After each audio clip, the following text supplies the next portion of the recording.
Yes, good evening, all, and welcome to the Tactical Devils. I'm your host, Jarvis Cocker, and with me tonight I have my good friend Stu Wally as co-host. So tonight we're going to delve into the manager debate, and we have talked a lot about it, but we know there's been some rumors about Amorim. Is he going? Is he again going to get the sack? Do we have to win the next 3 games, and what will happen if he leaves? So tonight we're going to talk about football journalist Ben Jacobs, who have hinted that Gareth Southgate could become the next Man United manager. And it all comes down to his relationship with Sir Jim Ratcliffe. So, is Southgate really Jim's man to lead Man United? We will dive into this and talk about Ineos and, is Jim Ratcliffe actually running the club, or do we have a hierarchy and a structure with footballing people best in class? We will take the discussion, and then we will do a Chelsea preview for the game this weekend. So, guys, girls, in the beginning, smash the like, subscribe if this is your first time, and we will be back after the intro. So, see you in a second.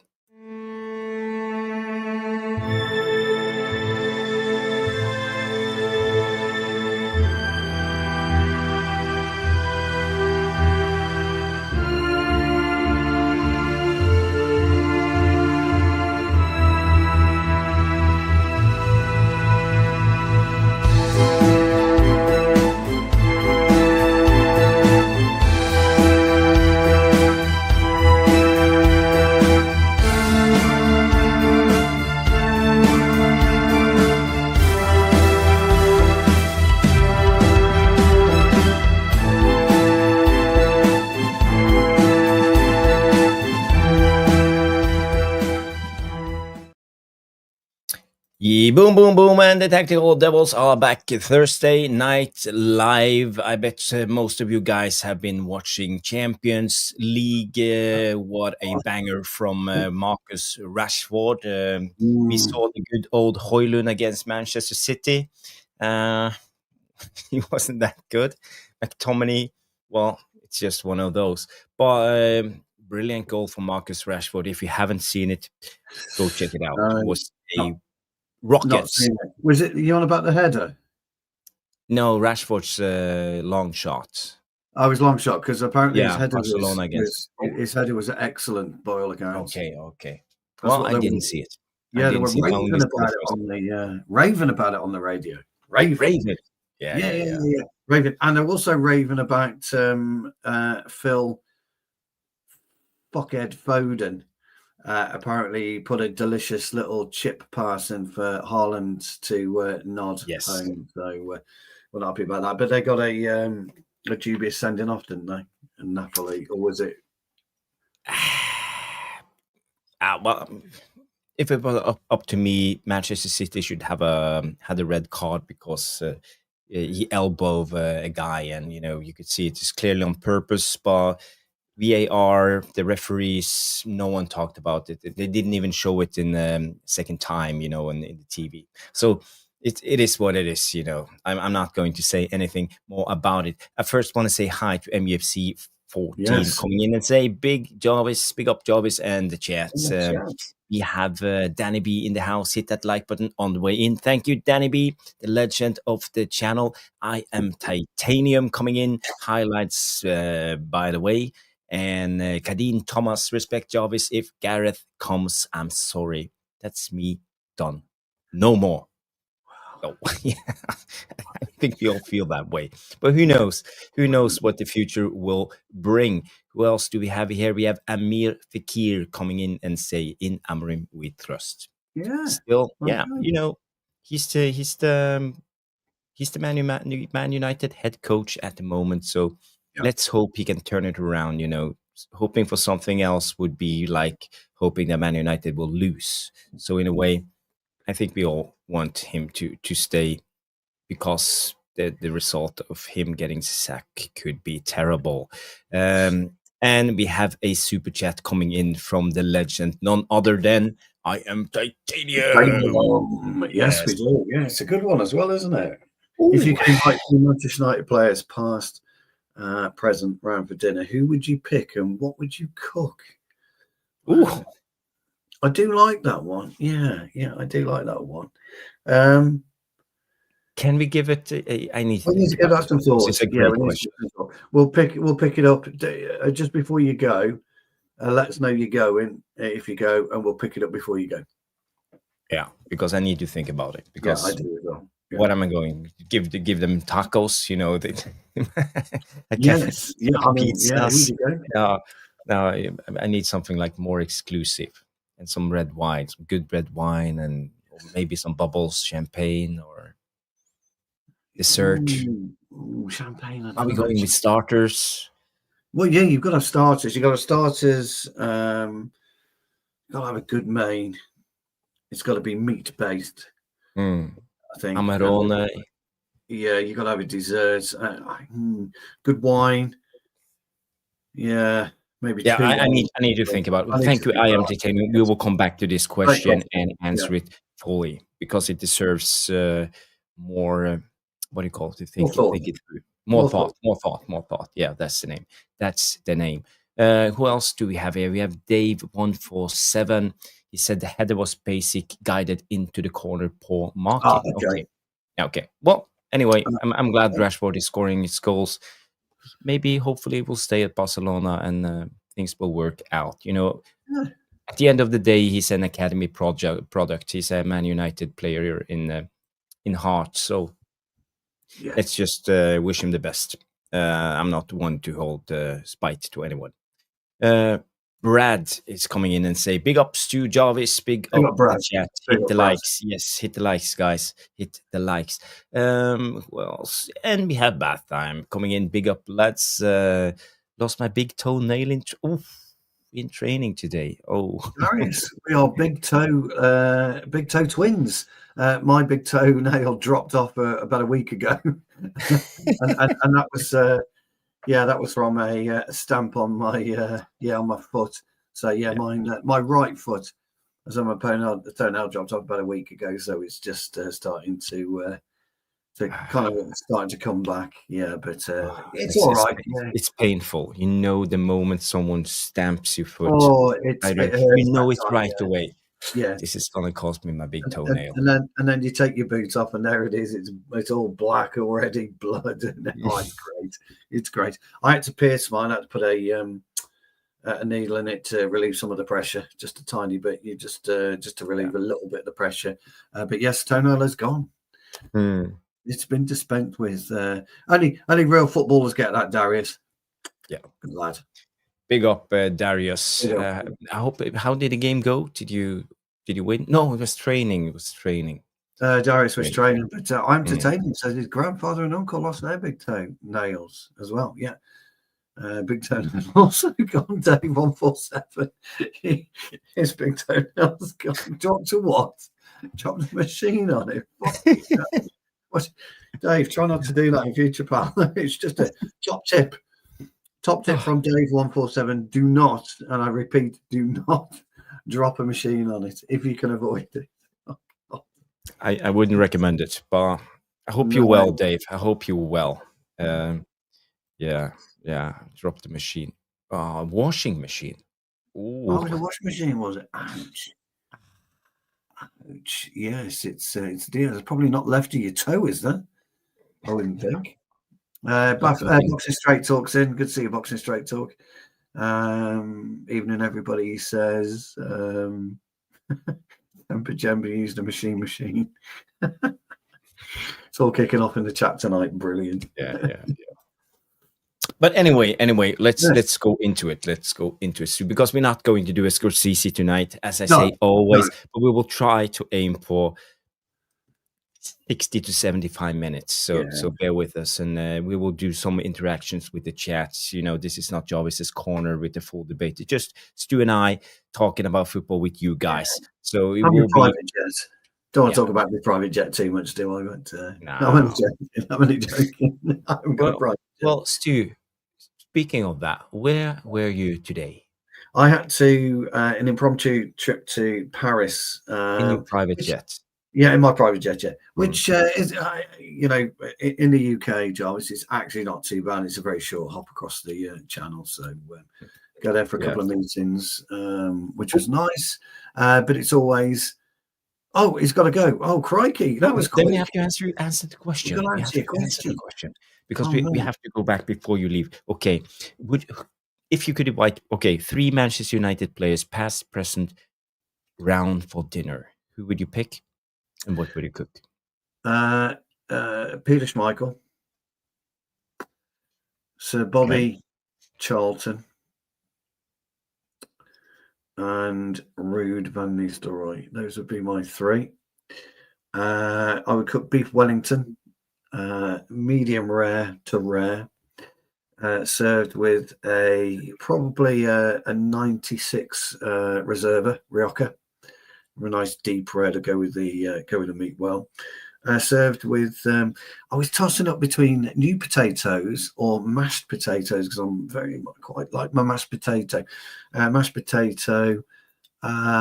Maybe mange two over petit pois, mange two, I would say, and some nicely sliced carrots with a nice little red wine jus to go over the beef Wellington.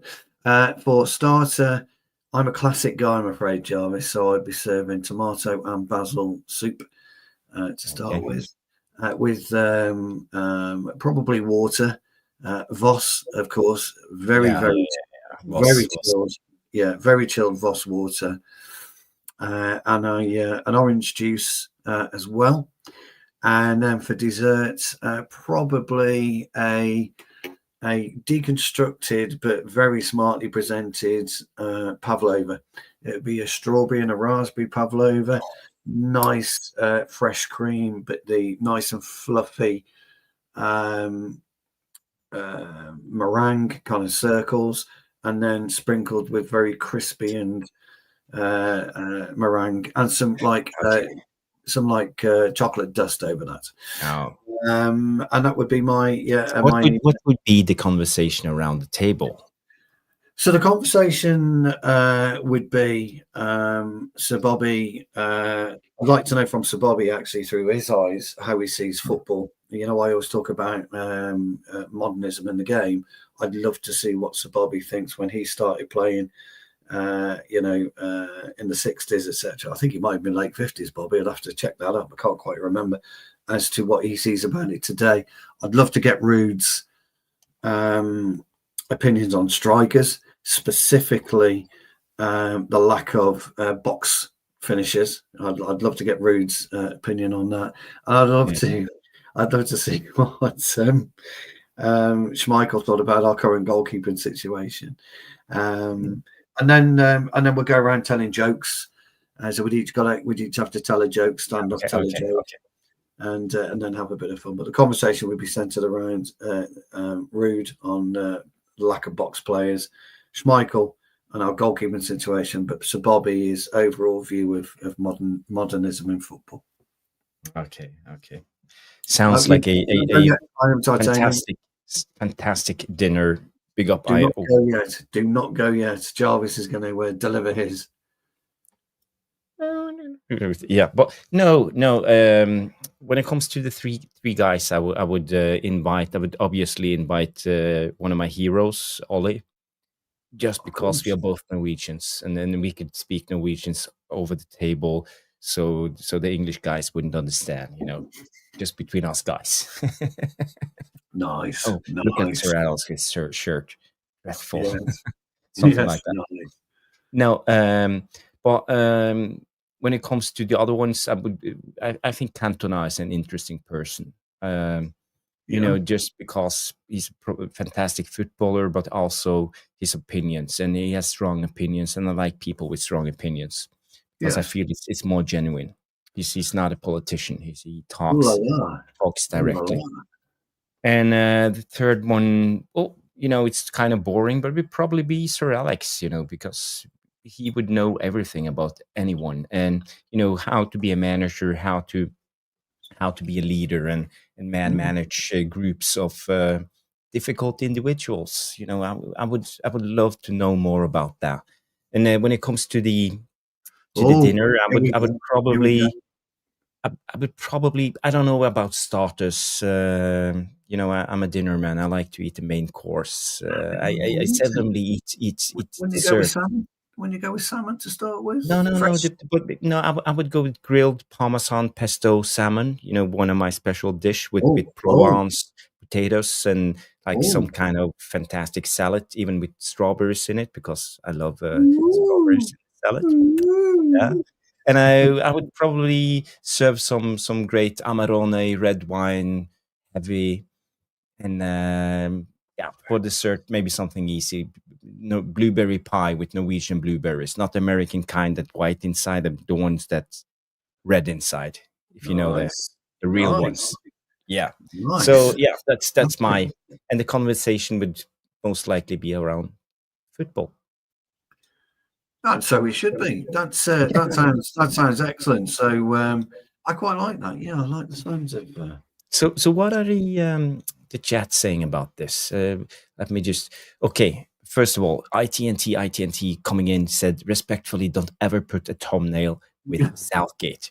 If you believe this is acceptable, conversations should be getting on this Ratcliffe gone. Are you caring about your channel's view, like, etc.? Okay, well, you know, I'm just reporting the weather. I'm not making the weather, and this was one of the topics for the evening. Ben Jacobs, you know, he's a journalist that's mentioned this. So I just think we need to talk it through, and you know, in the back of my mind, I think people need to be reminded of this. Southgate could be an option before we go wanting Amorim out. So this is where I stand. So big up ITNT. I respect your. I respect absolutely. Yeah. Thank you for contributing. Always good and fair is ITNT. He doesn't doesn't sit on the fence. I do like that. No, that's good. That's good. Bootinator coming in 1,490 subs, so almost 1.5k. So please, if you haven't subscribed, please, this is a time. And Bath Time would invite Di Maria, Sancho, and very clever, very clever. Although Bath Time, you know, in many ways, I wish Di Maria had worked out. I thought he showed flashes of brilliance, but obviously, you know, it wasn't for him. But I did think a cigar. So I am an occasional cigar smoker. When I say occasional, when children are born. So I always have one with my son on his birthday. So in January, we'll be having cigar number 25 for Jakey. Okay. Well, that's okay. You know, as long as it's not every day. You know? No. People, kids don't smoke. It's not good for you. It's finely tuned specimen here, gentlemen and ladies. Remember, I wish. You're not Garnacho. You're not. No, oh God. No. Yeah. Rob Always United coming in and say hi, Jolly and Stu. Big up, Rob. I hope you're well. Hope you're well. Yes. There was one more. I would. I saw someone's talking about dinner. No, this one. Yeah, day 147. Anyone else having a slurp tonight? I'm enjoying it. Merlot. Not tonight, Dave, but on Saturday night, I will be joining you in a proper slurp. So I've had one of those weeks this week, Dave. So I'll be joining you because we don't know what time we're going live yet, do we? After the game. Hey, there he is. Good lad. Good lad. I thought you'd have been all beard out and alcoholed out after your friends. No, one glass of red. You know, I have company coming over tonight, so. Yes. Well, in that case, then yes, always a glass. Always a glass. Yeah. Always one. I'm going to work early tomorrow morning, so it's not overdo it. You know, so that's just how it is. But let's go back to the main topic about Gareth Southgate, because there were an interview on the United Stand, and Ben Jacobs hinted that Gareth Southgate could become the next Man United manager, and it all came down to his relationship with Sir Jim Ratcliffe. He mentioned also in the same time Oliver Glasner and Marcos Silva as potential candidates. and these have been interviewed in the process before we hired Amorim last year. So if we are ever going to sack Amorim, these are the options, I would say. So we're talking about Glasner, Marco Silva, and Southgate. But as we understand right now, Amorim, Ratcliffe is more involved in the club, and he has his wishes. But I don't know how it works itself out in the boardroom. I don't know, Stu, how influential do you believe Sir Jim is? Because he don't know anything about football. He's a No, he doesn't. No, look, he doesn't know anything about football. But when you're popping 1.5 billion, you have to have some kind of influence somewhere along the line. I know Neriden did a show, didn't he, last night? I believe, was it last night, on our financial figures?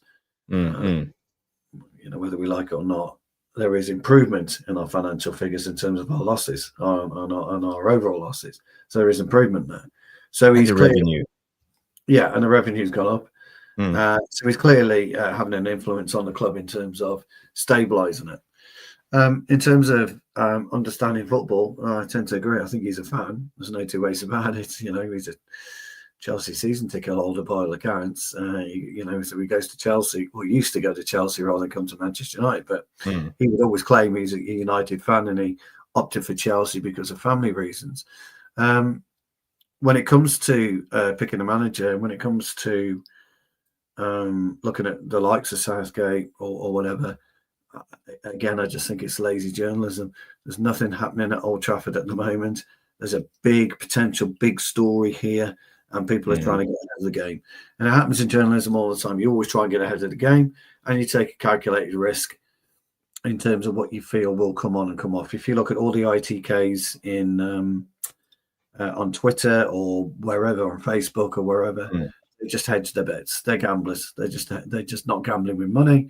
They're just gambling with, you know, who they feel is going to give them the highest yield in terms of views, clicks, etc., etc., etc. Something that we don't do. We don't go for clickbait, and you're not going for clickbait in here. What you're doing is talking about reality that has been reported, I presume, today or yesterday. So I don't see Southgate as a viable option. I do see Southgate as a viable option in a more senior role, but certainly not at managerial level. He was very influential with England. Interesting. Hugely influential with setting up the 17s, 18s, and the 21s. That was his job role before he went into coaching the club. He and before he went to coach the under 21s, he had a more senior role within the FA, and he was there to bring all the teams together. So I could see definitely see a senior role for him, maybe more like a Brailsford role, over the whole football operation, and letting what's his name, Wilcox, get on with the recruitment side of it alongside Vivell. In terms of are Ineos actually looking to replace Amorim, that'd be, for them, it'd be just a huge mistake. I mean, you cannot, whether we like it or not, ladies and gentlemen, you cannot go from removing Eric Ten Hag and then removing Amorim within 12 months. Where do you go from there? I mean, where do you go? Because you might go to Glasner, you may go to Iraola, who we would all like, but there's a long list of very, very successful title-winning managers that haven't been able to turn this club around. Jose Mourinho being one of them. Okay, he's just popped up at Benfica. Yeah. But he will get a sack in. Of course he will. Yeah, he knows that. Yeah. He's just adding to his coffers. I can't believe Benfica even decided to take him. I mean, it's just dumb. But there you go. But you know, it just doesn't. El Presidente's election. That's why. The elections. Yeah. So it just doesn't happen. And I think ultimately, if they do fire him, big up Jamie, and we don't get the right man yet again, I just don't know where it ends. Mr. B's right, actually, talking about stats. I think you're absolutely right, Mr. B. I'm not, and you know me now. You know me well enough. I'm not. I don't sit on the fence with it, but I've never really called for a manager's head ever. When it comes to football, but I don't disagree with anything you say. I think you're absolutely right. Not even Dave Sexton. No, I was too young then. I was too young. I was only 7 when Sexton was around. I was too young, and Big Ron. After that, I was kind of young. So I didn't really. I was playing football more and more interested in playing as well as watching, but I didn't really understand the politics. I just think that, but where do you go now? Because I think as a club, I think we dug such a big hole now in terms of A, not getting the right man, B, sacking, the manager and not replacing with, we just haven't had any success. We've had trophy wins. I agree. I've got no issue with that. But then, we haven't had a manager that's come in and took it by the scruff of the neck. I was listening to the radio. I was coming back from the airport, gents, and I listened to what happened at Napoli versus City, and there was a contentious sending off by what I got. And I'm listening. And everybody's saying, right, who's he going to bring off? And then all of a sudden, he pulls off De Bruyne. To me, that wasn't a managerial master stroke. That was a manager that understood what he needed to do to win the team. Now, you never see Amorim pull Bruno off for the betterment of the team. Now, De Bruyne, did he come off after 15 minutes? 20 minutes? I don't know when the sending off was. I think it was early. And, Barlick out, he took it like a man. De Bruyne did, and he just come off. But that to me was a clinical piece of management, and that every single player is under no illusion. They weren't anyway with Conte, but they're under no illusion now that it is what it is. If he will do it for the betterment of the team. Don't forget, this whole Napoli City game was about De Bruyne coming home, so to speak, and then he's pulled off in 15 minutes. Conte, absolutely brilliant. And I'm hoping that we look at this as a club and we see this as a club, and decisions are decent decisions are made moving forward. So to me, Amorim's got to make a change. I said it. I put a system in a 3-5-2. I'm not really sure that's the best system. Probably 4-3-3 is, but I think he's got to change it. I think if he doesn't change it, then I think he will leave the board with nowhere to go. But I just don't see Southgate coming in. I just think that's not a feasible option. I mean, somebody always says to me, when you're looking at something, read the room. Well, fuck me. If the board doesn't read the room over Southgate, they're going to be in a world of pain, because you should read the room. Irrespective of what we think of Southgate and his achievements as an England manager, he's not right for Manchester United. So then begs the question, guys, who is right and why are they right? Why are we going for Iraola if we do? Why are we going for Marco Silva if we do? Why are we going for Oliver Glasner if we do? Now, Glasner plays a similar system to us, and he's getting what we would class as mediocre players playing as a unit at Crystal Palace. So we know that. So we know that he can get the very, very best out of these types of players. But we've got massive ego issues within our squad. Big ego issues, and I think that could cause problems for the next manager that comes in. Whatever we do, guys, we called on this channel, in the summer, in particular, we need to go homegrown in terms of buy local, i.e. Premier League. We must get a Premier League proven manager in. We must. That is a must. Because if you remove Amorim and you go and try and get Hansi Flick out of Barcelona, or you try and get the German manager, Glasner. The German national coach. Yeah. If you try and get these players in without these managers in and no Premier League experience, what do we do? So we must get a Premier League manager in, and that means paying two things. we've got to pay compensation for the manager, and we've got to pay Nigelsman. That's it. Cheers, Darius.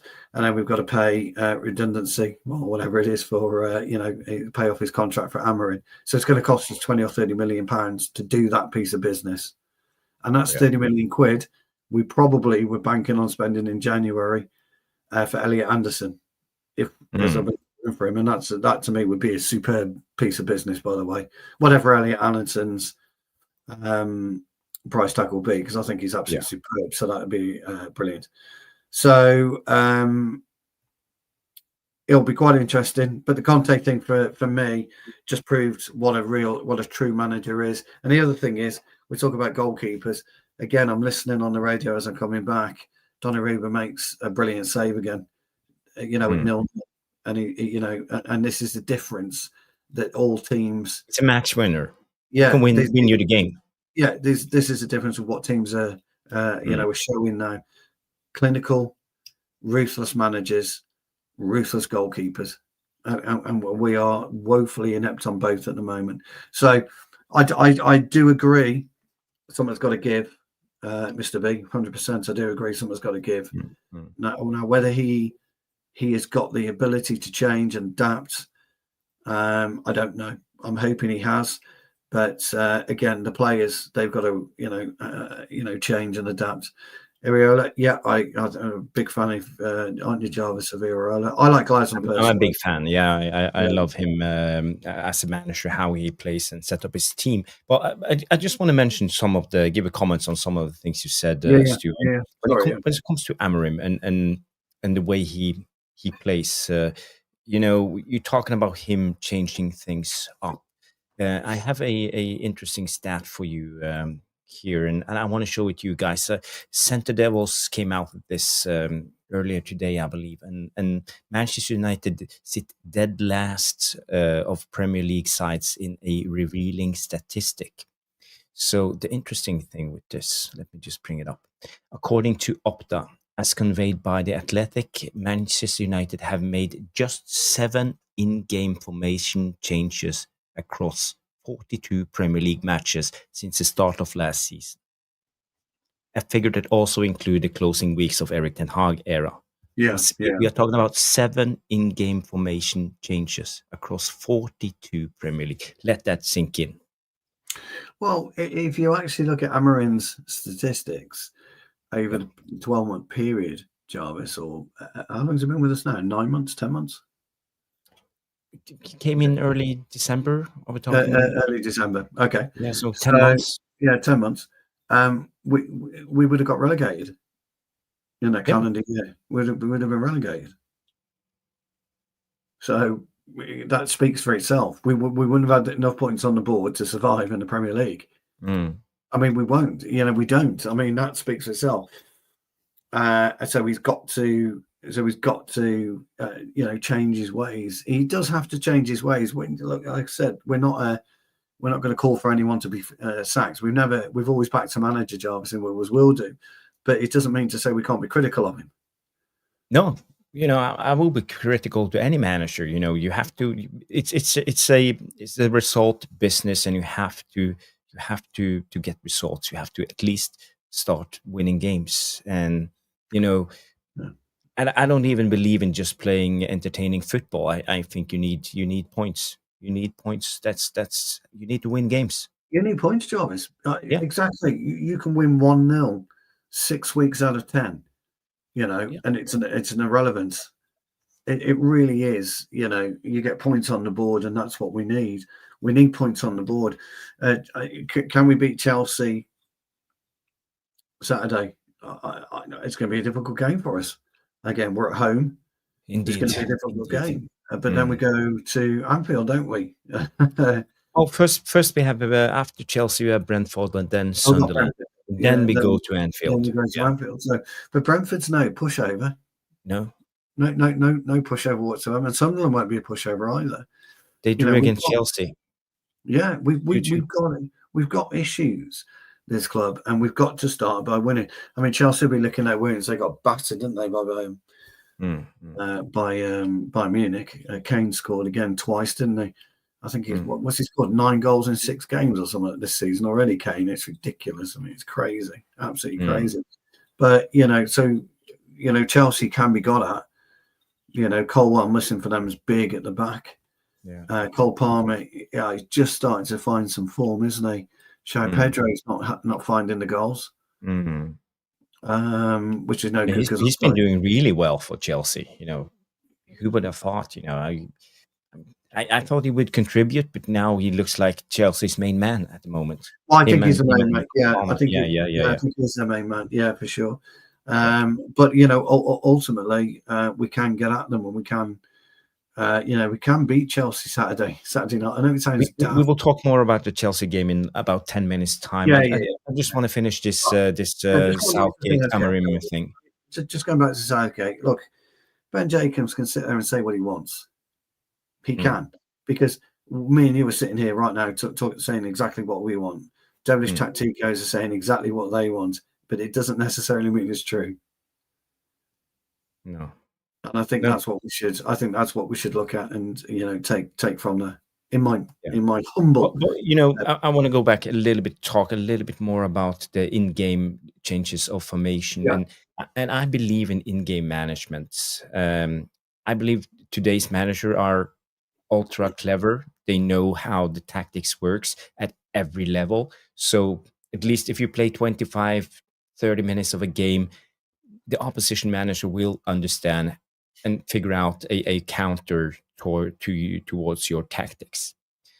So we have seen this. We have seen Man United coming in, dominating games. We saw it against Fulham, for example. First half of Fulham, we dominated the game. Maybe we should have been up 2-0, maybe 3-0. Yes. And then Fulham changed up a little bit. Lukic, Sander Berge, how they took that midfield, and we couldn't do nothing. We were sitting ducks.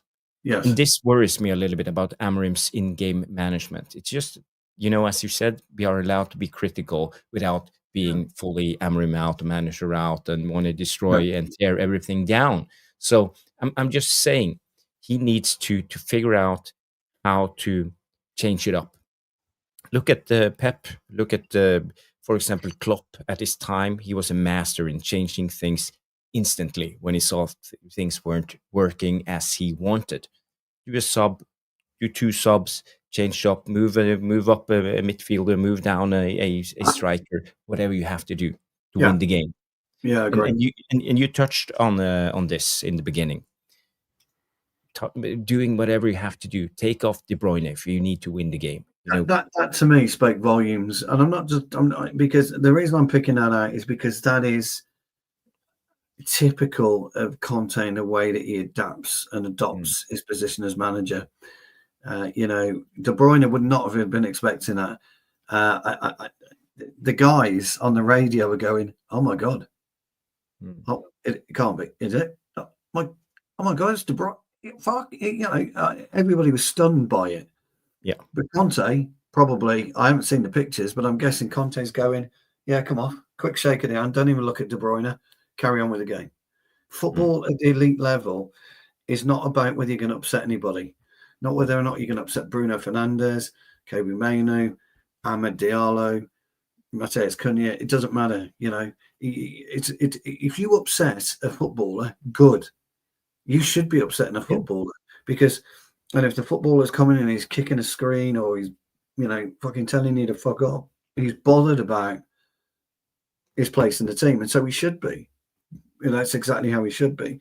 But Amorim, and because we've all played the game. Everyone, in the chat, myself and Giles, we've all played the game, right? So we know that during the game, you're looking at what's happening and you are making moves to prevent certain things that happen during a game. You might not have even spoken about that because they've changed their way, because they've looked at the way that we're playing. You made a point. Coaches are looking at the way that Amorim's playing.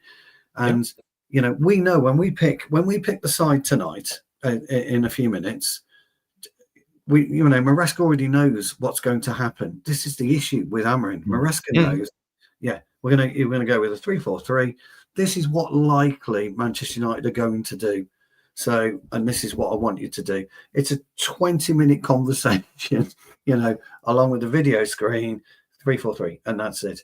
We need Amorim to come in and completely flummox him. Completely flummox Maresca. So he's got to think, oh, shit, I set up for a 3-4-3 and we're in real problems because they've hit the pocket twice in the first 10 minutes. You know, they found this acres of space because we're marking or we're zonally protected an area where we think Mbeumo's going to be, but he's not actually. He's 10 yards across the pitch. So what do? Do Chelsea just say, oh, we'll just leave Mbeumo there? No.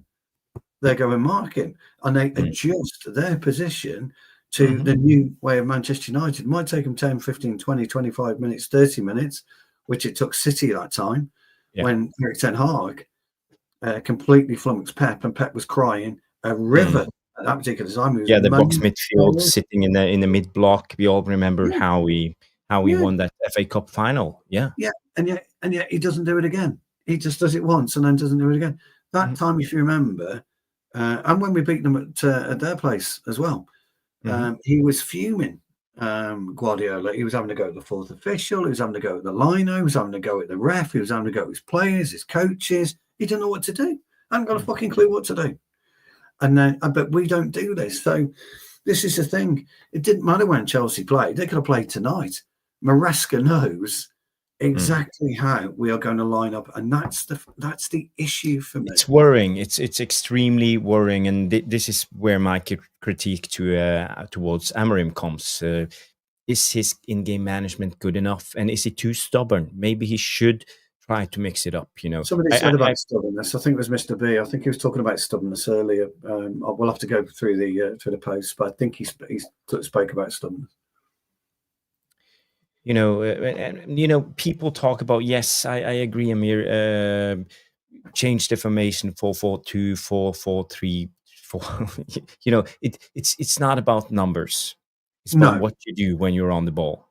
You know, do you want your central midfielder to drop down and try to receive the ball and turn with it? Or do you want them to play a 1-2 and run? Do you want your goalkeeper to play it to the wing backs? Do you want the goalkeeper to kick it long? Do you want to surround Sesko and try to win the second ball? What are you going to do in certain situations? It's not about numbers. I don't care about the 3-4-3 or 4-3-4-2-1. It's not about that. I played the game for over 40 years in my life. I know how to play football. And it's all about small things. And when you've been on that pitch, it's a war. And when the manager tells you, okay, stop hitting it sideways, kick it long. Our striker is faster. He has more pace than their centre backs. Kick it long, kick it in behind. Okay, start doing this, and suddenly we have a goal or two, and it changes up the game. Just that one little message. No, I totally agree. So talking about Sesko in particular, I don't want to see him drop in anymore. I want him up top. I don't want him dropping in to a 10. I want him up top. I want him all the time pushing and pulling the centre halves. That's where he needs to be. I don't want him to come deep to get the ball. I want him to push the centre halves back as far as possible until they force him to come out. So I want the centre halves to think, well, they're not going to go, hold on, oh shit, he's behind me, but he's offside. They're not going to go long because he's offside.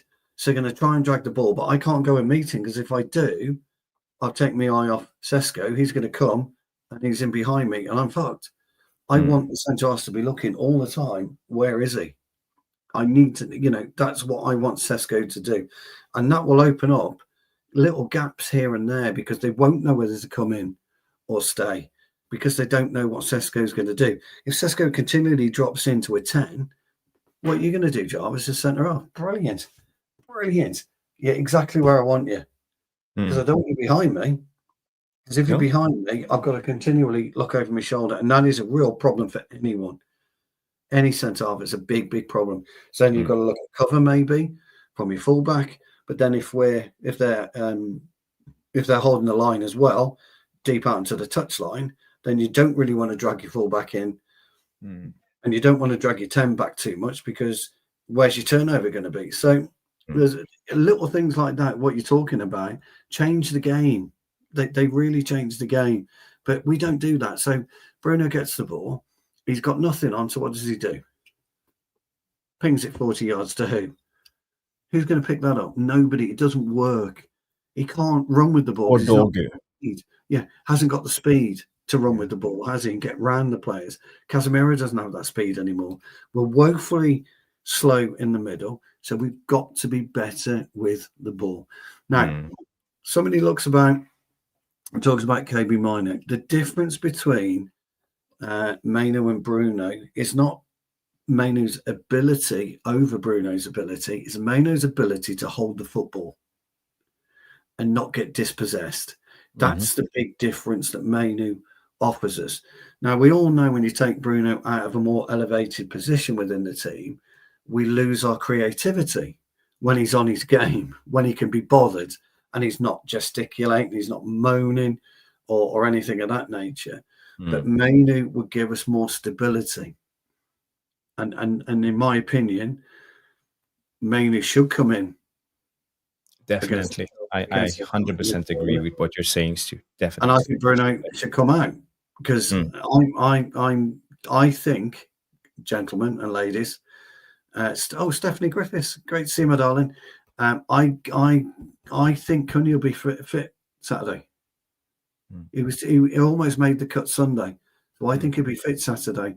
So Conte, Jarvis, won't give a crap, won't give a fuck. If you're going to start crying, Bruno, tough. I don't care. Not interested. Go and cry in the corner over there. Go and sulk. Kobe, you're playing. Don't let me down. That's all you need to say to somebody like Kobe. You're playing. Don't let me down. That's all you need. Bruno, go and cry. Don't care. Sesko, I don't want you culling in. I want you pushing the two centaurs back as far as you can. And I put Lamans in. Don't piss about anymore, Jarvis, with, fucking hell, don't want to. Where's Diego Leon? Yeah. If Dorgu's not performing, stick him in. What have you got to lose? What do you have to lose anymore already? Do something. Because I know something about our fan base. I really do know this about our fan base. If he did something, tried something different, and he lost, he'd get praised for it. He would be praised for it. Thank God he tried something. Yeah.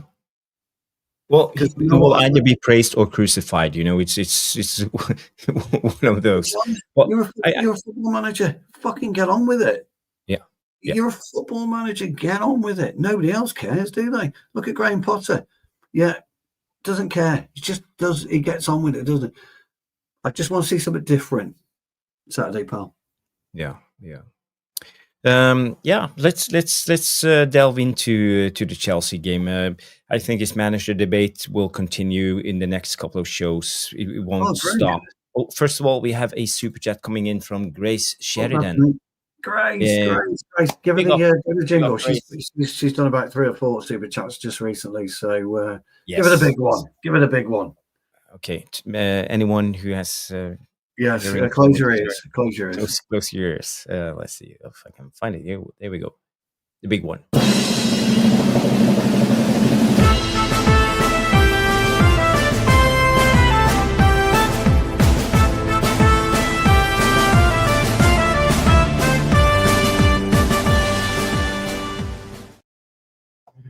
Grace, thank you so much. I mean, you're a great supporter of this channel with your super chats. I know we're absolutely delighted.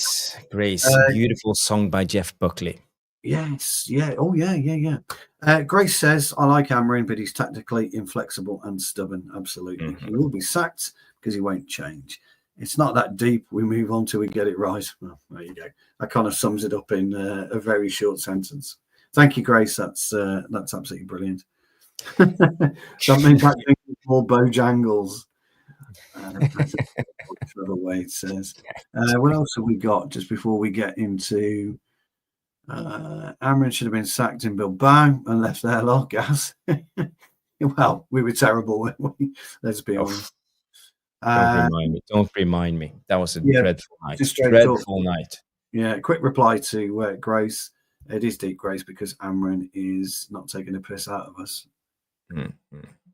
What else have we got? Steve James. Good to see you again, pal. Sue's 82 says, I think he wants to be sacked, to be honest. Yeah. Oh, Steve. Now, Steve says, here we go. Stu, he will start Zirkzee over Mane. Well, again, yeah, he probably would. I think he's talking about because Mane didn't come on, did he? Did Zirkzee come on first, then Mane? Against City? I remember he came on first, but yeah, I understand that, Steve. Yeah, good call. Well, oh no, Catherine, no nonsense. McDade's in. She's back. She's back. Please, we don't need Southgate. Yes, absolutely, we do not. No. I don't think so either. But I'm worried. Who else will be available? Are we talking about Oliver Glasner? How are we supposed to drag Glasner out of this well-functioning Crystal Palace team mid-season if we sack it? I don't see it happening. I don't see it happening. Areola as well, 12 to 15 million to get him out. 12 to 15 million to sack Amorim, 30 million. There you go, 30 million quid. So bye Baleba. No Baleba coming in January or whatever. Right. There is no Baleba. Yeah, no Baleba. No. I think we just gotta play it cool right now and trust Amorim. Hope that he will get it right, or go down with the ship. I'm not sure what to do. Jarl Malmin comes in and says Southgate is retired, Jarvis. No need to worry about him. Yeah. He's just a free transfer. Just call him. I think he was retired during England as well. Yeah. I just want to talking about Jarle. He put this comment in there earlier. Anyway, I had the Domino pizza today. We know Jarle is a pizza lover with this pepperoni pizza. I love pepperoni. The Domino pizza today. It's the worst tasting pizza I ever had. I don't know why people eat that junk pizza at all. Well, every taste for their own, but I agree. I'm not a big fan of Domino's pizza. But you make your own pizzas, really, don't you? Yeah, you do. You make your own pizza. I love a pizza, Jarle. Absolutely top drawer, mate. But not a Domino's fan. Not a Domino's fan at all. But hey, I went into my very quick story. I did go into the other day. A Costco, which I'd never stepped foot in before, because I only thought they were in America, but apparently they're in the UK now. Anyway, I stepped foot into a Costco, and that was an interesting experience. And I had a slice of pepperoni pizza there, and Jarle, it was not brilliant, but it was way better than a Domino's. So, do you like the thin crust or the? No, I like a thick crust. I do. Yeah, I'm a thick. Yeah, I like a thick crust. Yeah, nice. I like my pepperoni a bit on the crispy to burnt side, Jarle. I don't know whether you're on that side. And I like a nice rich tomato sauce with some nice cheese. Ideally smoked. I like smoked cheese, ideally smoked. But wow, Frankie, it's been a food show tonight, hasn't it? Yeah, you and Jarvis for the job. Thank you, Catherine McTeague. Thank you, Catherine. Yeah, I'd agree with you on that one. Steve James. We would totally plummet and get Man United relegated. No, we wouldn't. Stu, are you taking the pizza? I love that one, Steve. I haven't. What else have we got? We haven't got it round here, pal. I didn't know that. Okay. I didn't know that. I only found out today you had to have a card as well. Not today, the other day you had to have a card. So there you go. Anyway, I did. It was a very, very strange experience, but there you go. Food for thought. We're still on the food. Stephanie, I love your dry sense of humor. It's brilliant. Jarle, I got to taste 4 different Domino's pizza, and they were all bad. Very little topping, almost no cheese. Dough pizza deluxe. Oh, I do like Italian pizza. I find Italian crust just a little bit thin. No, it's perfect. For my liking, just for my liking. Perfect. When you take it up, it's like it hangs down. So you just have to boxing straight talking with an absolute perler here. If Amorim was a food, it'd be a mincer. Very good. I like that one. And Susie making me hungry. Yes, I know, Sue. Yeah. Yes. Sorry, Steve. I did see your comments. I did pick that up. Sorry, I appreciate that.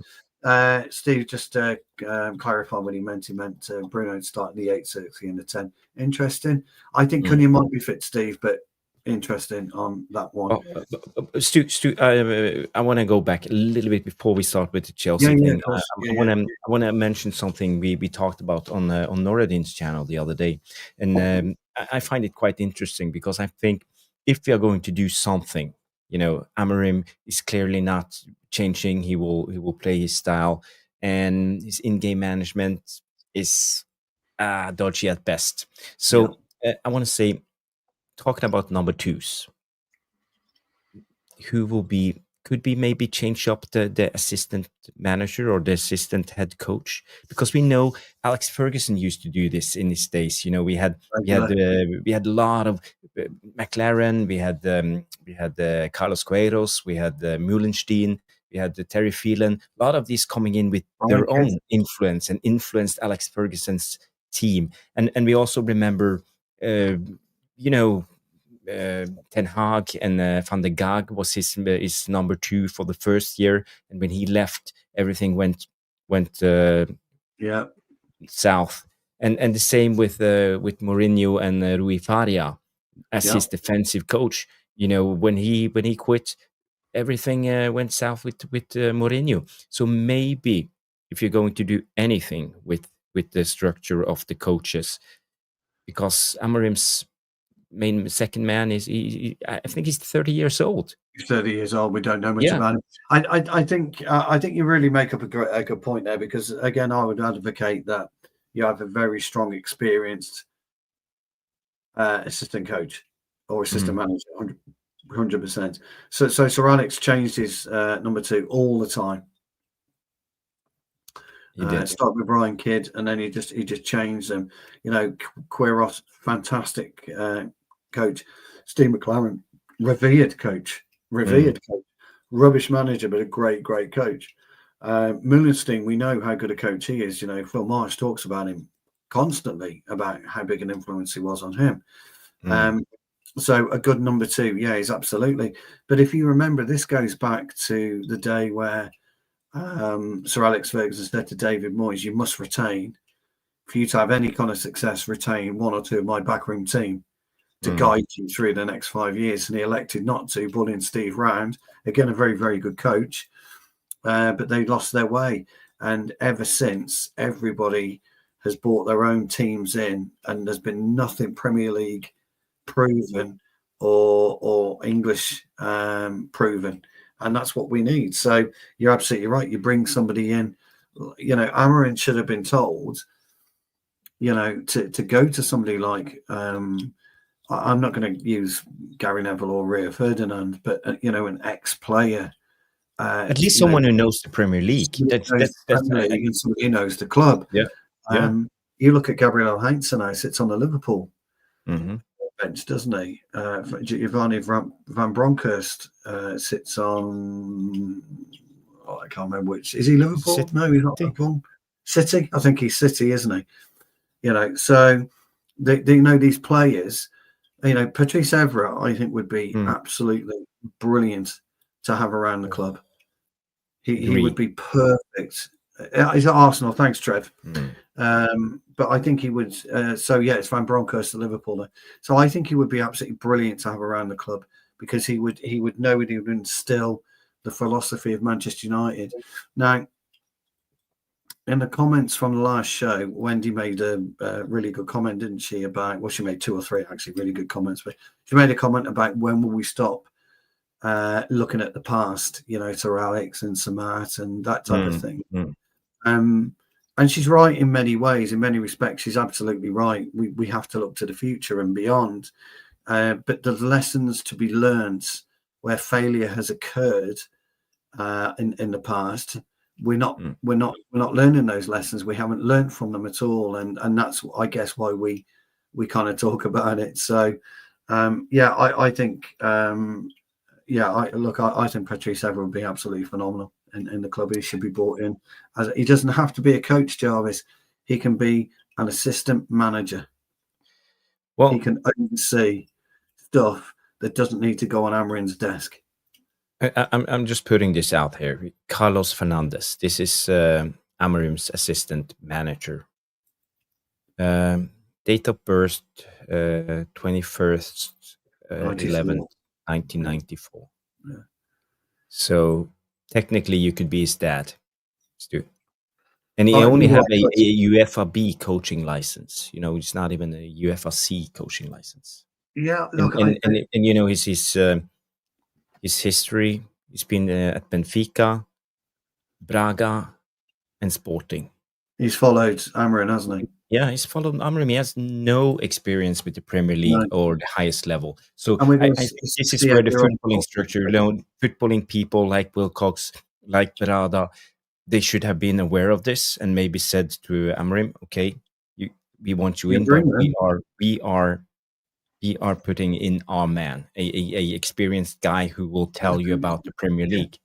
We've got a goalkeeping coach that's in his 60s. Yeah. How can you have a goalkeeping coach in his 60s? I mean, look, I'm sure he's a brilliant goalkeeping coach, but he can't be coaching in the Premier League. No. You know, he can't be. You clearly need modern methods in the Premier League to coach a goalkeeper now, if Amorim wants him to play with the ball at his feet or whatever. So 64, Steve James says he is. So for me, our setup is wrong at the back. So, but again, you know, maybe Sir Jim's had this conversation with him today or yesterday, whenever it was, he flew in by helicopter, and you know, the form is concerning for everybody. So it'll be interesting to see how it opens up, Jarvis.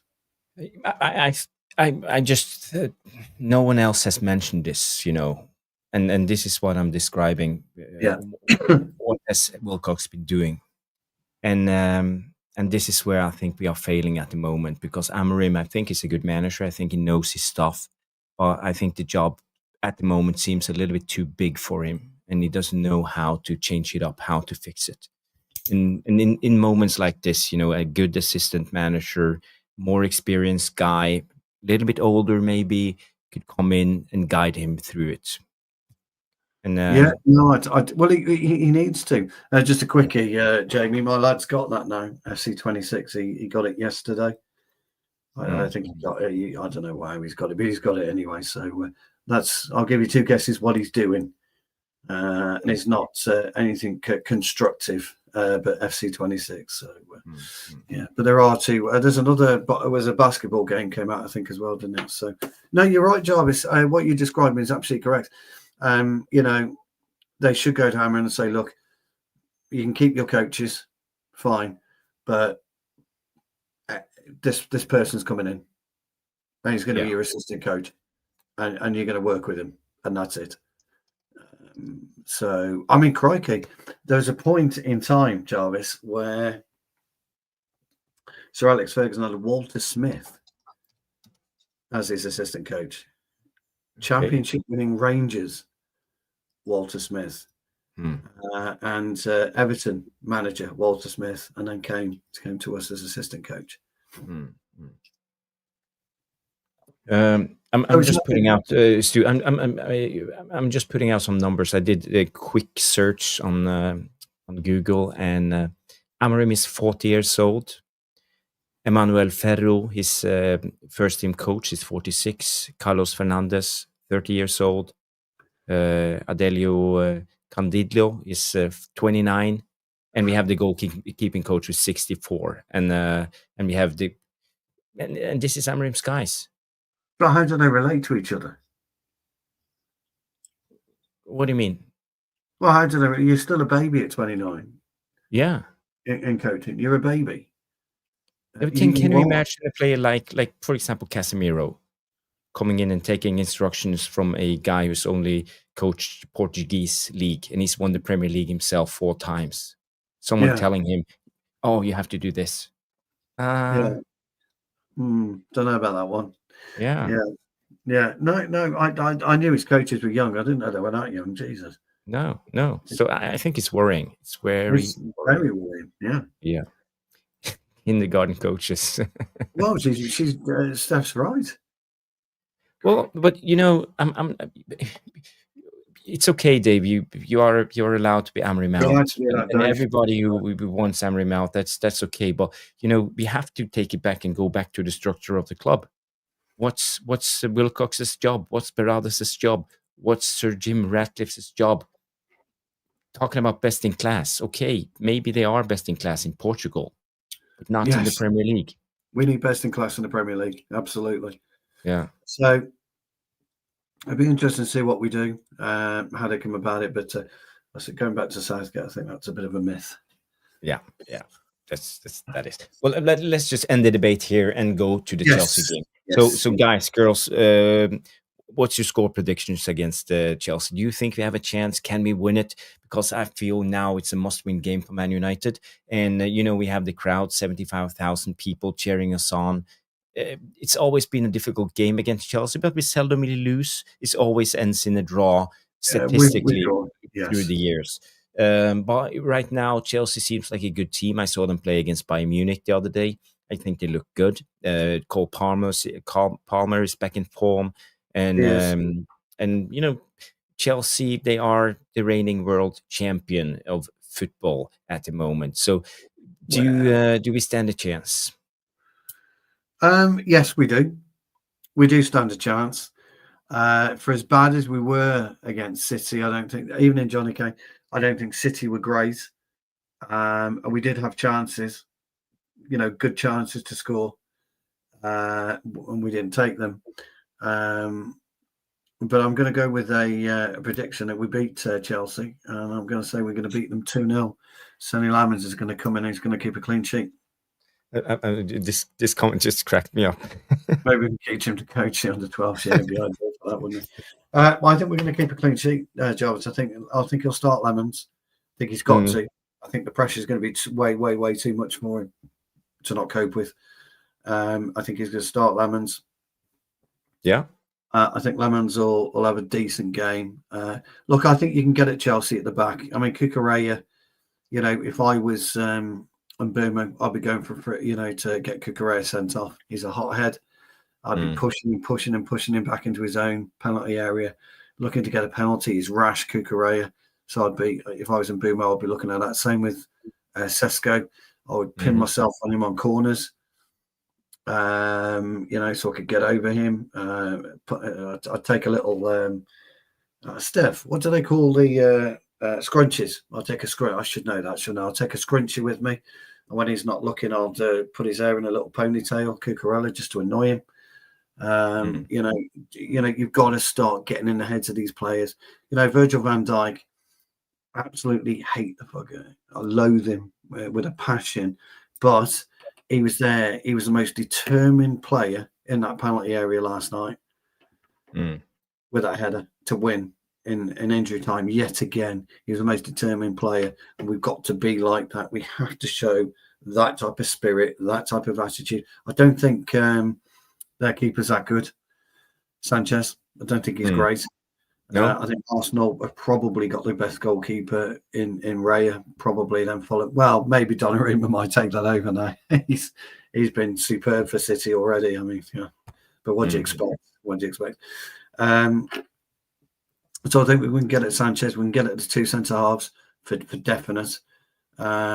We've just got to keep Cole quiet. We've got to keep Neto quiet because he's been quite dangerous just recently. We've got to stop Reece James and Cucurella hitting us down the wings. We've got to be tight in the middle. We've got to. I've got a new member, Nathan. Brilliant. Welcome. Oh, we always do that, don't we? Welcome, Nathan. Welcome to. I mean, you're a big supporter of ours, so thank you very, very much for that. We've got to stop them down the wings, and we've got to stop Casado having an influence on the game. I mean, Roger is nowhere near the influence that I could see for Saturday when we played City. I don't think Roger was very influential at all. But we've got to make sure we stop Casado. So I'm going with 2-0, Jarvis. 2-0. 2-0. I am always coming in with the optimism, but I like it. Trevor, I don't think Garnacho starts. I think he comes on the bench for sure, but I don't think he starts. But let's go with the starting 11. So what do you reckon? Who do you want to put in goal? First, you mentioned Lamans. Yeah, I think Lamans plays. Okay. And the back three? I think it won't change. I think it'll be De Ligt, Shaw, and Yoro. So De Ligt, Shaw on the left, and Euro makes sense. Yeah. And the double pivot. It'll be Dorgu, Mazzari, and I'm afraid it will be Bruno and Casemiro. So it'll be Dorgu, Bruno, Casemiro, and Mazzari. So we go here with Masraoui and Dorgu and the number 10s. I think Cunha's fit, so I think he'll play, and Bumo and Sesko. Okay, so we go Cunha and Bumo. Yeah, and Sesko. Right? Yeah, okay. Sesko. Yeah. No, the interesting thing about that is the front three, excellent. I would take Shaw out personally, if we could, but we're a bit light at the back, aren't we? I think Shaw's going to stay, certainly with Dalot being injured. Okay. So I think that's probably our best 11. Hate to say it. I would try to mix it up. I think we are struggling at the moment, so I would most likely sacrifice in this team. I would sacrifice Sesko. Mainly, I would go with playing with the false 9. I would put in Mainu and play Bruno in the false 9, just to get an extra guy into midfield. And I would trust Cunha and Sesko to be the guys that are outlets when it comes to. Good choice, but I think at home, I think you've got to play with a striker. I agree with you. I think it's a great shout. Well, I would just use him as an impact sub. Yeah, try it. And do something like this. And I would probably Bruno would drop down all the time. We know Bruno; he just chased the ball all the way, all around, everywhere. And this is where he makes the least harm. So Bruno here and Cunha and Bumo on top. So it would be more of this type of formation, but I think it's time to try to change it up, make it difficult for Maresca. That's just how I see it. Of course, you could remove Shaw, as they're saying in the chat, put Yoro left, Maz right, and then Ahmad as wing back. How's Mason Mount doing? Is he? He's out. Ready? Still injured. Still out. Yeah, he's still out. Yeah. So you could. I mean, you could take Shaw out and put Yoro, De Ligt and Maz, and then put Ahmad. I mean, interesting. That's a good chat, lads. But I think Ahmad has been terrible. He's not been great. No. I think he needs a couple of games out of the team. So do I. But look, it's interesting. Put your scores in the chat, guys. What do you think, Cole? With your team, then, what do you think the score will be? Is Diallo back? Diallo. As far as I'm aware, he wasn't injured, was he? He played. No, is it probably Dallo? He's on about Dallo. Dallo's not back yet. No. Well, he's got a muscle injury. And Red Dead 69 said that sounds like a better setup, Jarvis. I like the false 9 idea. But the thing is, Sesko can play as the false 9, but I think we would be better off if Bruno. Yeah, I don't want Sesko as a false 9. I want Sesko as a 9. And we get to play Mainu. That's the thing. I think we look more balanced with a double pivot with Mainu and Casemiro. Or any double pivot without Bruno is more balanced. Oh yeah, 100%. And we know that Bruno will probably drop down and help out. Masraoui will invert and help out. So we will probably be better and stronger centrally if we like to. It looks good, but he'll start Sesko. But the thing is with the false 9, I'm just gonna show you here, is because because Amorim, he relies on his diamonds. We have one diamond here and one diamond here, and we can still have 2 diamonds even if Bruno is the false 9. Because this is what Amorim doesn't want to change up. It's his diamonds, because this is how he plays football. The problem we'll have, though, is you're going to give Chelsea an easy out. and this has always been my problem with our strikers. Same with Højlund, same with Sesko. They don't push the two centre backs. As soon as you start pushing the two centre backs and making them think, the game changes, completely changes, because you've got centre backs worrying all the time. And that's why I want a 9 in there. That's why I want somebody in there pushing them back, further back, further back. So if we do decide to go long, we've got a big 6'2", 3", 4" lump up there to do something with it. You know, I do like the idea of Bruno in a false 9. I really do. I don't think he'll play those Saturday. I think at Old Trafford. I mean, Steve was saying that he doesn't think Cunha's back. So anyway, that would negate, and Bruno would go in as a left-sided player anyway, wouldn't he? So okay. But you know, when it comes to Chelsea, they have Chalobah and Chalobah. This is why I think who's their centre backs. I don't know how tall they are. Oh, they're rubbish. Those two centre halves are rubbish. They're missing Levi Colwell, and he's out injured, isn't he? So again, that's one of the reasons. Because Chalobah, he'll have 1 in 4, 1 in 5 decent games, pal. I'd like to see Sesko bully him and get his first goals. So I'm going 2-0, Sesko to get 1. But he's got to start first. So if he plays your false 9, I'll be gutted. Just based on that. So what's your prediction then, pal? When it comes to my prediction, I'm not very optimistic. I've studied a lot of the last couple of games of Amorim, and I think we are just trying and failing. So, but I think he's stubborn and he will continue doing his thing. And I believe Maresca knows how to stop this. You know, every manager have figured out Amorim. They will do the same thing. They will take control of the central of the pitch and just let us have the ball.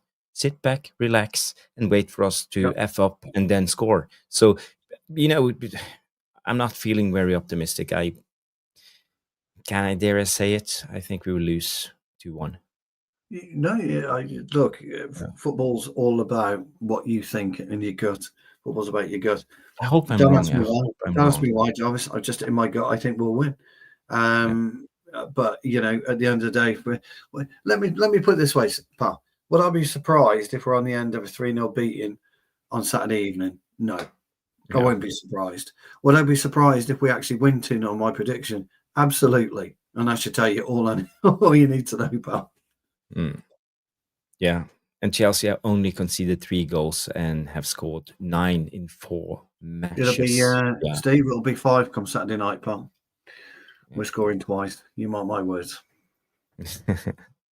If you listen to Jarvis, we will lose. If we listen to Stu, I think we will win. So I'll go for a draw. Trev, nice one, pal. Big up. So the predictions from the Devilish Technicals: 5-0 Chelsea. Dave lose 2-0. Boxing Straight Talk 4-0 Chelsea. Yeah. Well, not very optimistic from the Devilish Technicals. Going for 1 each. Oh, 1-1. Yeah.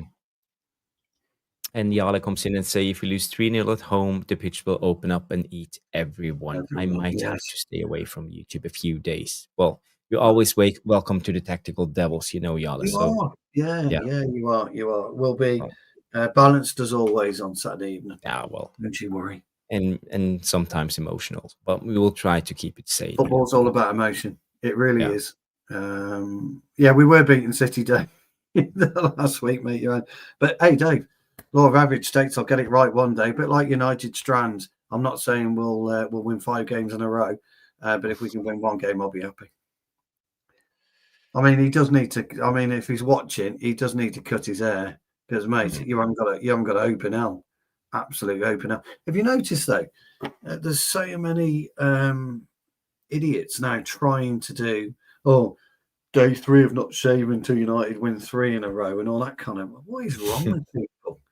You know, what is wrong with it? But social media, they just want attention. I know. But me old mate United Strand, you're going to have to trim it to, I don't know, if we win a game, then cut your hair, mate, because you ain't cutting it for the foreseeable future. Actually, last season, you might be able to tell me, did Liverpool actually win 5 games in a row? Did anyone win 5 Premier League games in a row last season? I don't think they did they?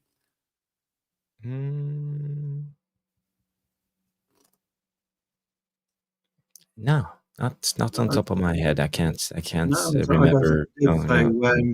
Mr. United Strand, come on, get it cut. Everybody be happy when you do get it cut, pal.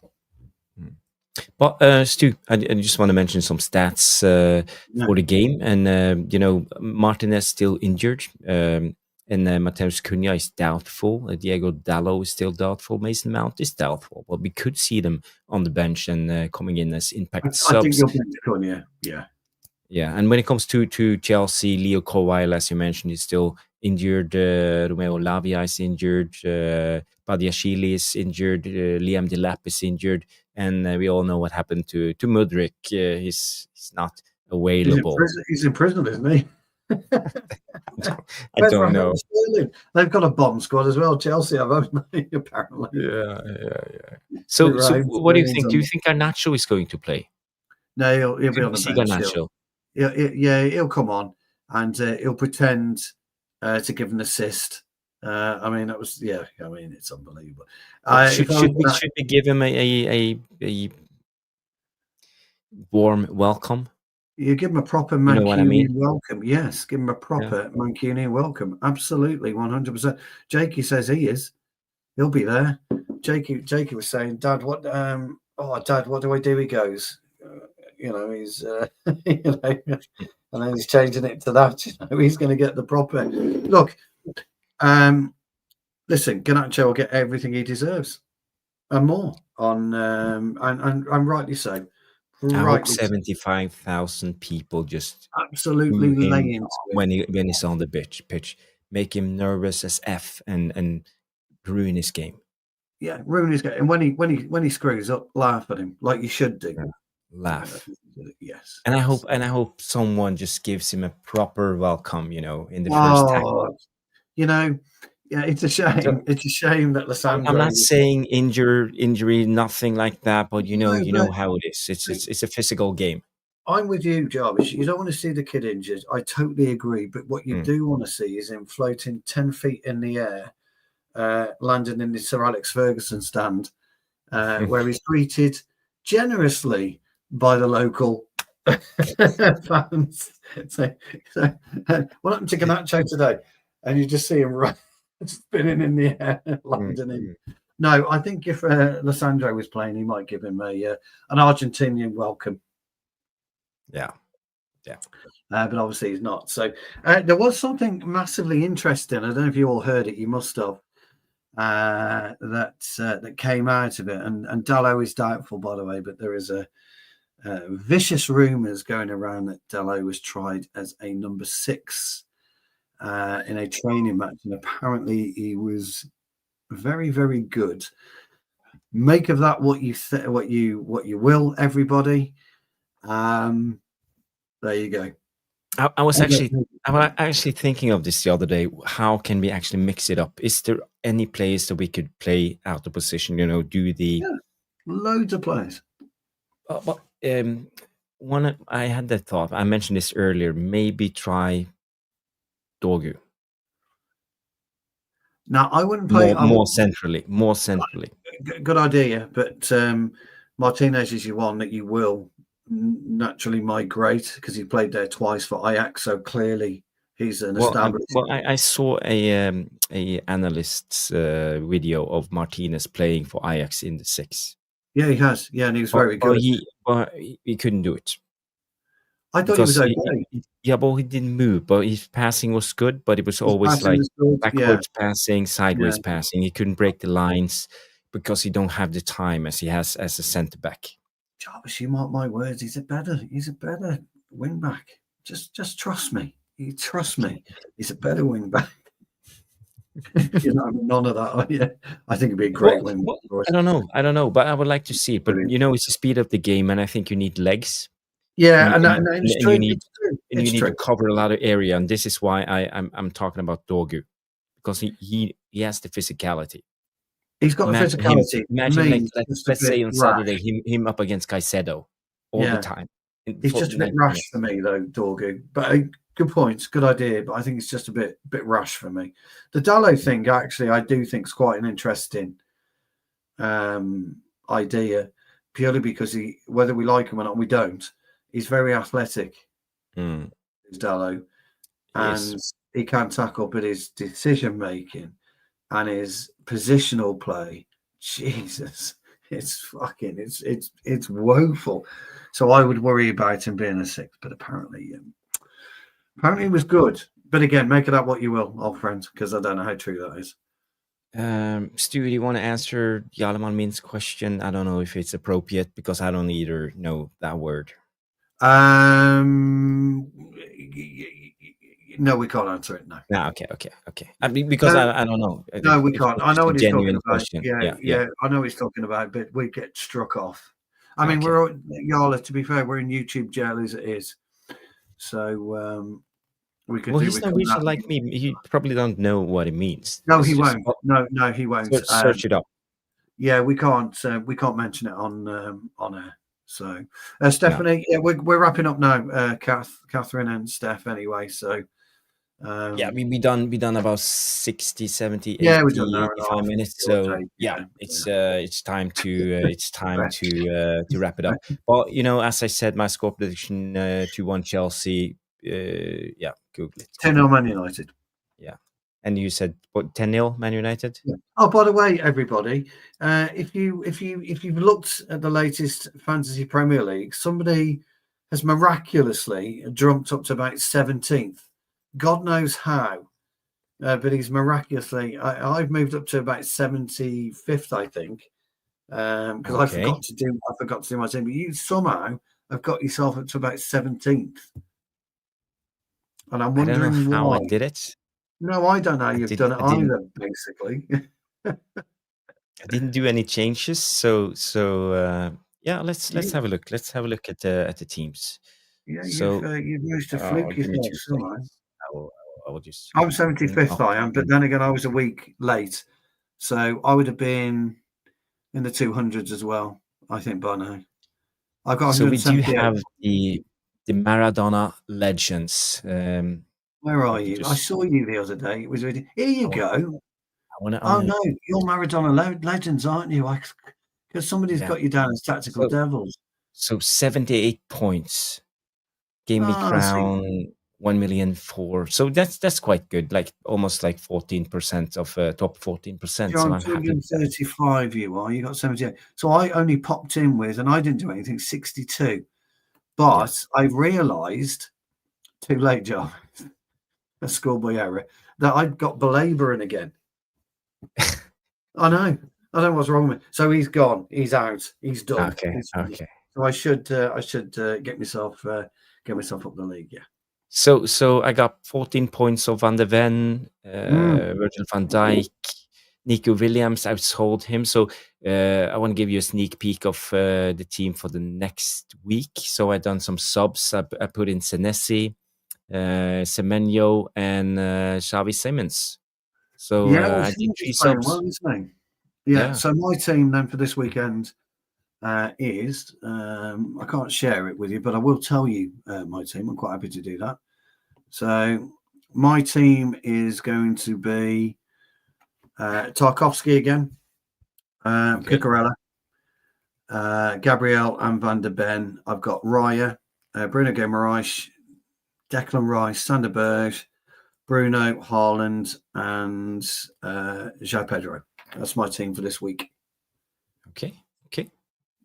Sounds good. It's not bad. Let's look at the leagues. Tactical Devils FPL. No, let's not look at that because you fluked again, getting into 17th or something like that, and I'd like to know how.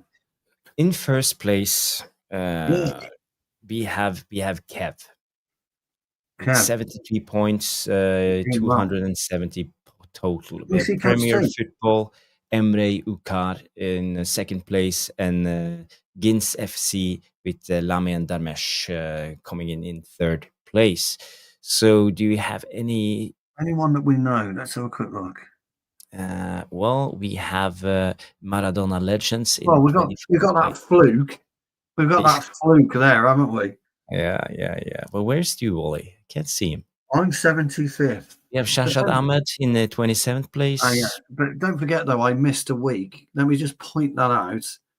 That'd have been over 200 points. So I'm just saying, all the excuses. Gaffers always give you the excuses, don't they? Look at him, number 45. Blind man's. Let's have a look at Langridge's team. How's he got that there? He got 81 points. Let's look at Mark Langridge's team. So he has Alison Becker, De Kuiper, Van der Ven, Guehi, Salah, Grealish, Subamendi, Reinders, Gyökeres, Watkins, and because Subamendi scored twice, didn't he? Yeah. Subamendi saved him. And Salah, the last-minute penalty. Yeah, Salah saved him. And of course, Van der Ven did very well. Hannibal. Yeah, because Reinders has been rubbish. Yeah. Reinders. I sold Reinders. Yeah. No, you got rid of him. I haven't done anything. Yeah, I'm going for Xavi Simons. That's the guy right now. I saw him for Spurs in the Champions League, and I think he will do really well for them. I think Simons will do quite well. I need to have a look at my transfers, but I've got my team picked. Who else have we got? Do we know? Let's go next. Alex Burton. Well. Oh, you keep going. Keep going. We have the Flying Pig. Joe is here in 67th place, 46 points scored last round. Keep going down, and you'll see the master. Here he is. There Joe Buckley. Joe Buckley in 70th place. Joe Buckley's in there. Here he is. Yeah, Antai Simba is 69th. Ironbridge All Stars. There we are. Ironbridge All 75. Ironbridge All Stars. Yeah, I'll click on that team. That's the team. Yes, there he is. Look at that. Don't forget he missed a week as well. So that's my but I belabouring, you see. Look, I've taken him out, but I belabouring. And Declan Rice only scored me a point. No. So they kick around there. So I'm not happy about that. But Bruno's hardly scored anything this year, has he? No. You got to sell him. Sell Bruno. Right, so I'm thinking of selling Bruno, and I might just keep belabouring the squad. I don't know yet. If it was me, I would get rid of Bruno because he's on big money. Yeah, I'm going to sell him. And Baleba. And probably Bruno Guimaraes too. How many subs do we have? You get keep going down. You get 4, don't you? But how many free subs do we have in transfers? How many transfers? Oh, I don't know. I need to have a look. But I put Anderson in. I put Anderson in this week. I'm pretty sure I'm going to have a look. You have too many defensive midfielders. The game is about goals and assists. Bruno, Baleba, Rice, Berg, all. Well, I got Sander Berge now. I thought you'd be happy. Yeah, but he's good. Yeah, he's brilliant. But decent keeper, Raya. Look at this. Look at your bench. Look at your bench, dude. Yeah, I know. 10 points.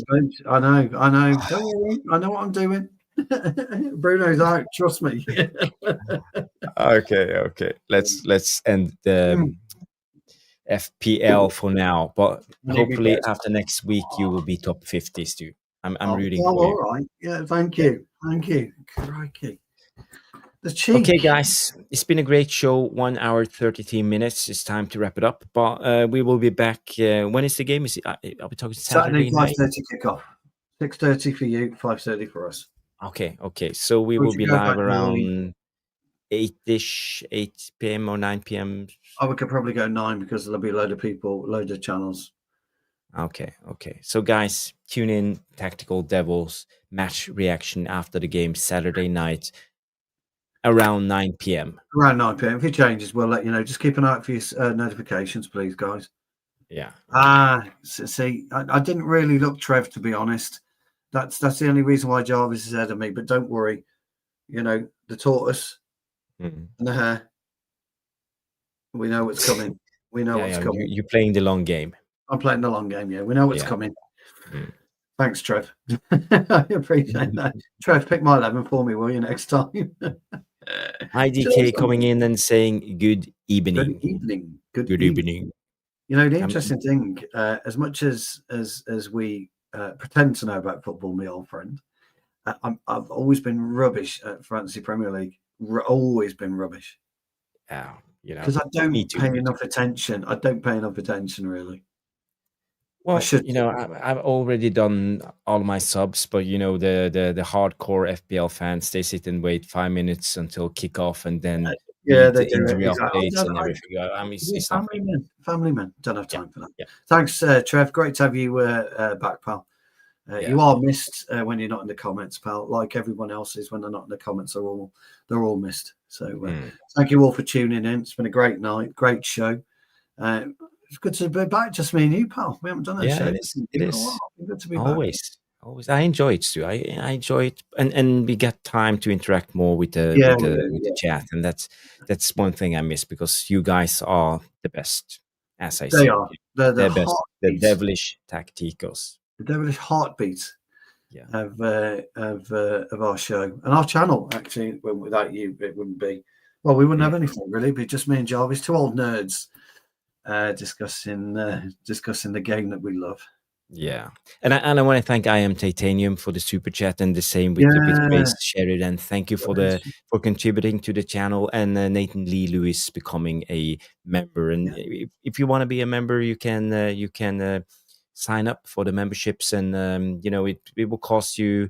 Was it £1.99? Yeah, £1.99, and then you support the channel every month with a little bit of money, and it helps us out, for running this channel, because we're not doing this to make money. We're doing this to. Oh God, no. Because we are aware that we do need to do more membership videos and that. So me and Giles are going to try and do that, guys. Yeah. Okay. I want to thank Trevor, Steve James for all his brilliant comments. Yalam Almin, Trevor, Day 147, Boxing Straight Talk. Well, let me scroll up. Stephen James coming in with a lot of comments. Let's see. Stephanie Griffith, Catherine McDade, Day 147. Yeah, you know who we are. It's been a brilliant show. Nathan Lee Lewis, William Nevin, and all of you guys. So, bad time. How could I forget? No, Darius started the Toegate. Darius. Yeah, at bath time started Toegate, didn't he? I lost my toe today. My nail came off. Yeah. You gave us something to talk about. Yes. And the one and only Johnny K from from the US of A coming in. Yeah. By the way, good to say, just before we go, Johnny just reminded me, seeing you, that the women's team got through to Champions League group stages today. 3-0. 3-0 win, 3-1 in aggregate. So Champions League group stages against Brandbergen from Norway. Yeah. How did Bodø get on tonight, by the way? Or was it last night? Bodø Glimt, they drew 2-2 against was it Sparta Prague? Prague. Yeah, but that was good. They were 2-0 down and came back 2-2 in the dying minutes. So I'm happy. That their first ever Champions League game. So it's not too bad. They're just a small team from Norway, and now they play with the best in class in the big league. It's not Europa League. It's not Conference League. It's Champions League. Well, at least some of my favorite teams are competing in Champions League. Let's hope Man United will be back there next year. Okay, guys, it's been a brilliant show. Thank you, everybody. Leave a comment in the non-live section after the show. Give me your score prediction. What do you think the score will be? Will Man United win or lose? And who will score? So get your comments in, and we will be back Saturday night with the match reaction. So everybody, have a good night, and bye.